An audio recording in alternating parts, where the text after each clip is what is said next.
Hello friends, welcome to my channel. இன்றைக்கி வீடியோவில் 5 ways to invest in gold and கோல்டை நீங்கள் செல் பண்ணும்போது எவ்வளோ டேக்ஸ் கட்டணும்னு டீட்டெயிலாக பார்ப்போம். ஃபர்ஸ்ட் நீங்கள் கோல்டில் ஏன் இன்வெஸ்ட் பண்ணலான்னு சொல்கிறேன். கோல்டு வாங்குறது நம்ம இந்தியன் கல்ச்சர்லேயே இருக்குது. இன்ஃபேக்ட் வேர்ல்டில் இருக்க மொத்த கோல்டில் 11% ஆஃப் த கோல்டு இந்தியாவில் தான் இருக்குது.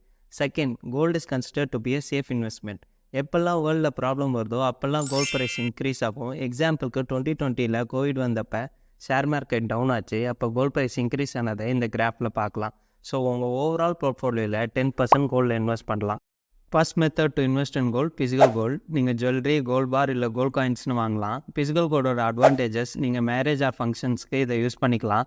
பட் ஒரு இன்வெஸ்ட்மெண்ட் பாயிண்ட் ஆஃப் வியூவில் ஃபிசிக்கல் கோல்டுக்கு நிறையா டிஸ்அட்வான்டேஜஸ் இருக்குது. ஒன்று, மேக்கிங் சார்ஜஸ் மினிமம் 10% போடுவாங்க. 2, ஃபிசிக்கல் கோல்டு வாங்கும்போது 3% ஜிஎஸ்டி கட்டணும். 3, ஸ்டோரேஜ் சார்ஜஸ். நீங்கள் பேங்க்கில் லாக்கரில் ஃபிசிக்கல் கோல்டை வைக்கிறதுக்கு எக்ஸ்ட்ரா சார்ஜஸ் பே பண்ணணும். 4, ஃபிசிக்கல் கோல்டு வாங்கும்போது 100% பியூரிட்டி இருக்குமான்னு ஒரு டவுட் இருந்துகிட்டே தான் இருக்கும். Second method to invest in gold, digital gold. Digital கோல்டில் இன்வெஸ்ட் பண்ண நிறையா பிளாட்ஃபார்ம்ஸ் இருக்குது. எக்ஸாம்பிளுக்கு ஜிபே, பேடிஎம், ஃபோன்பேயில் டிஜிட்டல் கோல்டில் இன்வெஸ்ட் பண்ணலாம். டிஜிட்டல் கோல்டில் நீங்கள் இன்வெஸ்ட் பண்ணும்போது நீங்கள் கோல்டுக்கான மணியை இந்த பிளாட்ஃபார்ம்ஸ்க்கு பே பண்ணுவீங்க. அந்த பிளாட்ஃபார்ம்ஸ் நீங்கள் கொடுத்த மணிக்கு ஈக்குவலண்ட்டான கோல்டை வாங்கி அவங்க ஸ்டோரேஜ் வாட்டில் சேஃபாக ஸ்டோர் பண்ணிவிடுவாங்க. நீங்கள் பே பண்ண அமௌண்ட்டுக்கான கோல்டு வேல்யூ உங்கள் டிஜிட்டல் வேலெட்டில் நீங்கள் பார்த்துக்கலாம். டிஜிட்டல் கோல்டோட அட்வான்டேஜஸ்: 1, பியூரிட்டியை பற்றி நீங்கள் கவலைப்பட தேவையில்லை. 2, ஸ்டோரேஜ் ப்ராப்ளம் இல்லை. 3, ஈஸியாக நீங்கள் வாங்கின பிளாட்ஃபார்ம்லேயே எப்போ வேணாலும் எடுத்துக்கலாம். 4, மினிமம் 100 rupees இருந்தால் போதும் டிஜிட்டல் கோல்டில் நீங்கள் இன்வெஸ்ட் பண்ணலாம். டிஸ்அட்வான்டேஜஸ்னு பார்த்தோன்னா, டிஜிட்டல் கோல்டு வாங்கும்போது 3% ஜிஎஸ்டி கட்டணும். செகண்ட், கோல்டு வேல்யூவோட எக்ஸ்ட்ராவாக platform commission 2 to 3% extra pay பண்ணணும். Third method to invest in gold, gold ETF. Gold ETF 99.5% purity கோல்டில் இன்வெஸ்ட் பண்ணுவாங்க. இதில் இன்வெஸ்ட் பண்ணுறதுக்கு உங்களுக்கு ஒரு டிமேட் அக்கௌண்ட் இருக்குது.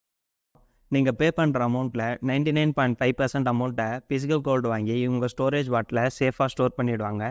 மீதி 0.5% அந்த அமௌண்ட்டை மெயின்டெனன்ஸ்க்கு யூஸ் பண்ணுவாங்க. அதிக மார்க்கெட் கேப் இருக்க கோல்டு ETF தான் இப்போ நீங்கள் பார்க்குறீங்க. பேசிக்காக இது கோல்டு ப்ரைஸை தான் ரிஃப்ளெக்ட் பண்ணும்.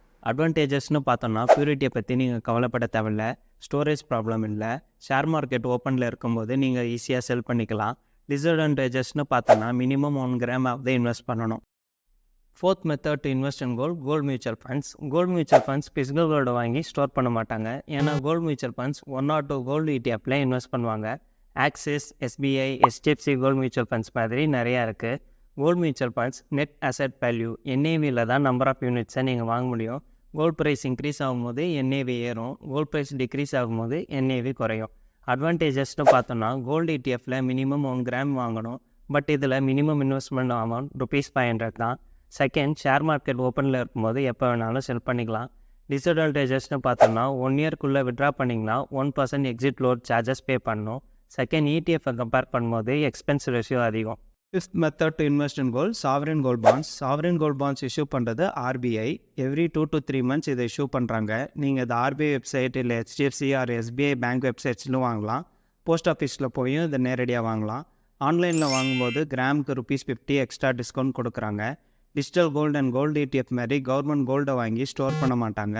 கோல்டு ப்ரைஸ் ரிட்டர்ன்ஸ்க்கு உங்களுக்கு பாண்ட்ஸை இஷ்யூ பண்ணுறாங்க. அட்வான்டேஜஸ்னு பார்த்தோன்னா, கவர்மெண்ட் ஆஃப் இந்தியா இஷ்யூ பண்ணுறதுனால இது ரொம்பவே சேஃப். 2வது, எக்ஸ்ட்ரா 2.5% இன்ட்ரெஸ்ட் பே பண்ணுறாங்க.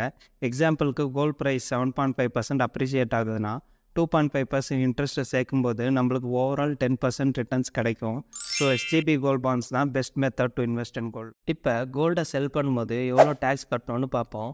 Long term capital gains and short term capital கெயின்ஸ்னு 2 இருக்குது.